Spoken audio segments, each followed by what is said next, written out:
एक बायपास व्हायला जर एवढे वर्ष लागत असतील तर तटकरे इतके वर्ष काय इथे रायगडमध्ये काय करतायत हा आमचे प्रश्न आहेत. परवाच मी मुंबईवरनं कोल्हापूरला गेलो होतो. 1 मेचा दिवस होता.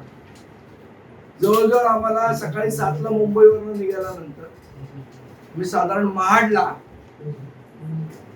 संध्याकाळी 7 वाजता. जी काय माणगाव कोलाड आणि तो जो काय रस्ता आहे इंदापूर त्याची जी दुरवस्था झालेली आहे, अजूनही बायपास तिथे होत नाहीये, अजूनही तो चालू होत नाहीये. सुनील तटकरेंसारखे सर्वात स्वतःला शहाणे समजणारे नेते इथे आहे.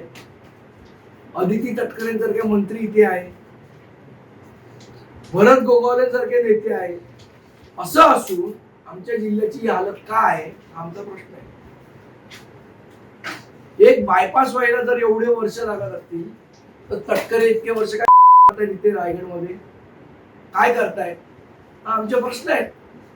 आणि निश्चितपणे या सगळ्या प्रश्नांवर येणाऱ्या काळामध्ये महाराष्ट्र नवनिर्माण सेना उग्र पद्धतीने आंदोलन करताना आपल्याला दिसेल.